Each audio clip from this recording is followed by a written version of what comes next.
राधे राधे सभी को। तो फ्रेंड्स कहिए कैसे हैं आप। Welcome to my new vlog. Friends बहुत दिनों के बाद वीडियो बनाने का मौका मिल रहा है।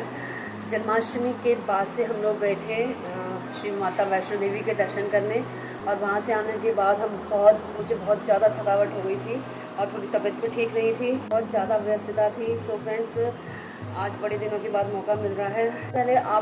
सबसे पहले आज हम बात करेंगे गणेश जी के बारे में। तो फ्रेंड्स गणेश उत्सव शुरू हो चुका है, और जिन्होंने अपने घर में गणेश जी बैठाए हैं या पंडालों में बैठाए हैं उन सभी को ढेर सारी शुभकामनाएं, और बहुत सौभाग्यशाली हैं वे लोग जिन्हें गणेश जी की सेवा करने का अवसर मिल रहा है।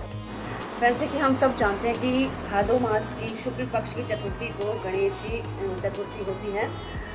और फ्रेंड्स लेकिन हमें ये भी जानना चाहिए कि क्यों मनाई जाती है गणेश चतुर्थी। तो छोटी सी कथा इसके बारे में आपसे शेयर करना चाहूँगी। फ्रेंड्स कई कथाओं में कहा जाता है कि गणेश जी का जन्म दिवस होता है। तो हाँ फ्रेंड्स अलग अलग युगों में, जैसे कि हर 5 साल में हमारे नेता बदले जाते हैं, इसी तरह से ही अनु के भी अलग अलग जन्म होते थे। जैसे कि पार्वती माता के अलग अलग जन्म हुए हैं, तो किसी जन्म में गणेश जी का जन्म भी इसी भादो मास की शुक्ल पक्षी चतुर्थी को हुआ था। और फ्रेंड्स लेकिन जो प्रसिद्ध कथा है वो जुड़ी है महाभारत की कथा लिखने के संबंध में। तो वेद व्यास जी जब महाभारत की गाथा लिखना चाहते थे, और वो चाहते थे कि वे बोले और कोई उस कथा को लिखे, उसे लिपिबद्ध करें। तो फ्रेंड्स तब उन्हें लगा कि गणेश जी से अत्यधिक बुद्धिमान कोई भी नहीं है जो इस गाथा को लिख सकता है। उन्होंने उनसे आग्रह किया, कहा कि आप ये महाभारत की गाथा लिखें। तो गणेश जी ने कहा कि मैं केवल एक ही बार कलम उठाऊंगा, और जब तक वो गाथा खत्म नहीं होती, समाप्त नहीं होती, तब तक मैं कलम नहीं छोड़ूंगा। जब वेद व्यास जी तैयार हो गए और जब ये कथा शुरू हुई जब ये गाथा लिखनी शुरू हुई, वो दिन था भादो मास की शुक्ल पक्ष की गणेश चतुर्थी का दिन। तो उन्हें आसन दिया गया, सुंदर आसन। वहाँ पर उनके लिए उनकी पसंद के व्यंजन रखे गए, उनके पसंद की सारी वस्तुएं वहाँ रखी गई, यानी कि उन्हें बैठाया गया था। ये जब उन्होंने बोलना शुरू किया तो वेद व्यास जी ने ये नोटिस किया, उन्हें लगा कि उनका तापमान बहुत ज़्यादा हो रहा है, मतलब उनके शरीर का तापमान, गणेश जी का तापमान बढ़ता जा रहा है। तो उन्होंने उनके शरीर पर चंदन का लेप किया, यानी कि उन्होंने उनकी सेवा की। और उनके जो भी प्रिय व्यंजन थे, उन्हें मोदक, लड्डू बहुत पसंद हैं, फल फ्रूट बहुत पसंद हैं, वो उनके सामने रखेगा। शरीर का तापमान कम नहीं हो रहा था। तो 10वां दिन जब आने को था, जब ये गाथा खत्म हो रही थी, उसके बाद उस समय वेद व्यास जी ने उनके ऊपर पानी डाला। तो पानी की शीतलता से गणेश जी के शरीर का तापमान कुछ गिरने लगा। सो फ्रेंड्स और ये गाथा समाप्त हो गई और गई महाभारत की कथा। तो फ्रेंड्स तभी से 10 दिन के लिए, पूरे 10 दिन के लिए गणेश जी को बैठाया जाता है, उनकी सेवा की जाती है।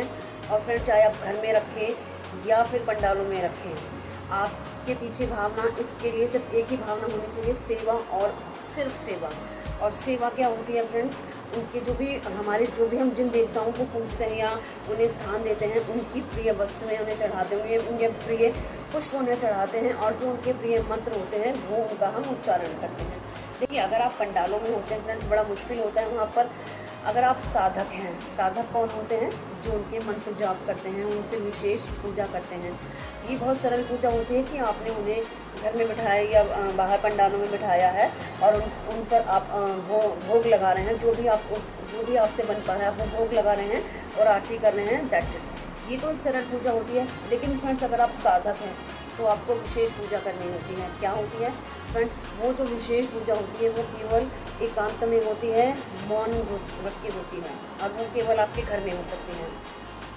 तो अगर आपने घर में रखे हैं तो ध्यान रहे कि आपको उनकी पसंदीदा चीज़ें से चढ़ानी है। उनकी पसंदीदा चीज़ें क्या हैं, उनको प्रिय है पान, सुपारी, उन्हें दुर्वा बहुत पसंद है, दुर्वा रोज़ चढ़ाइए उन्हें। और अगर किसी दिन कोई भी चीज़ स्किप हो जाए तो उतना रिग्रेट मत करिए, उनसे भूल चूक हो जाती है, उनसे क्षमा मांग लीजिए। देखिए रिद्धि सिद्धि के देवता हैं, शुभ और लाभ देने वाले हैं, ऋण हरता है, रोग हरता है, कष्ट हरता है।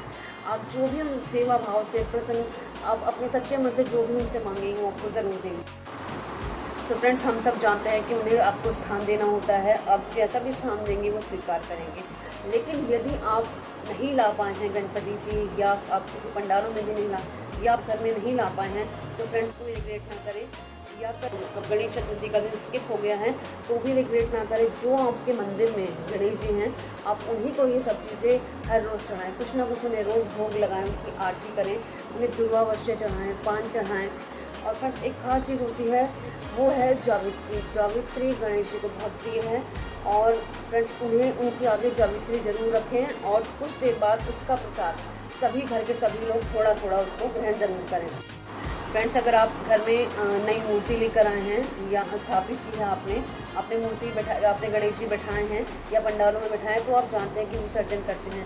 विसर्जन कहाँ होता है? सिर्फ और सिर्फ पानी में ही होता है। मैंने आपको लेकिन अगर आप घर की मूर्ति से ही पूजा करें तो उसमें विसर्जन करने की आवश्यकता नहीं होती है, केवल भोग प्रसाद और आरती से ही आप उनकी सेवा कर सकते हैं।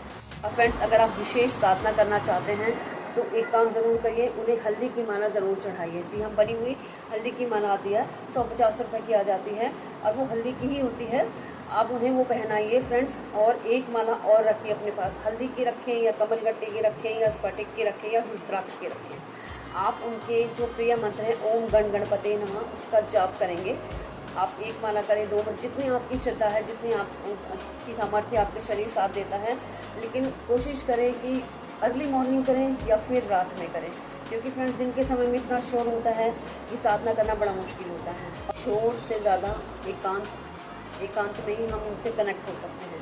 जहाँ शोर होता है वहाँ पर उनसे कनेक्ट होना बड़ा मुश्किल होता है।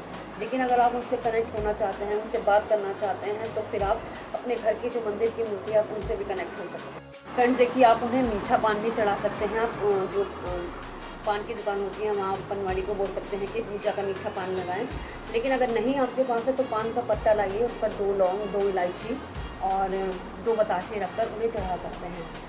एक और विशेष बात कहना चाहूँगी कि सुबह या शाम को घर के परिवार के सभी सदस्य मिलकर उनकी आरती ज़रूर करें। एक टाइम हो सकता है सुबह सब लोग बिजी हों या जो घर की महिलाएं हैं सिर्फ वही करें, कोई बात नहीं, लेकिन शाम के समय जितने भी सदस्य मौजूद हैं सब मिलकर गणेश जी की आरती करें, उन्हें भी अच्छा लगता है। एक बात और कहना चाहूँगी कि अलग अलग दिनों के लिए लाते हैं। सबसे कम होता है 1.5 दिन के लिए, फिर 5 दिन के लिए, 7 दिन के लिए या फिर 10 दिन के लिए लेकर आते हैं। तो आप देखिए आप कितना समय दे सकते हैं। अगर आपके पास समय कम है तो आप 1.5 दिन के लिए ले आइए, 5 दिन के लिए ले आइए या 10 दिनों के लिए ले आइए। घर में सात्विक भोजन ही बनेगा, ये ध्यान रखिएगा कि आपके घर में राजाधिराज गणेश देवता आए हुए हैं तो आप उनके स्वागत में कोई कमी ना रखें, लेकिन लहसुन प्याज बिल्कुल प्रयोग में ना लाइए, ध्यान रखिए। तो फ्रेंड्स देखिए, ये थी छोटी सी जानकारी, आई होप आपको अच्छी लगी होगी।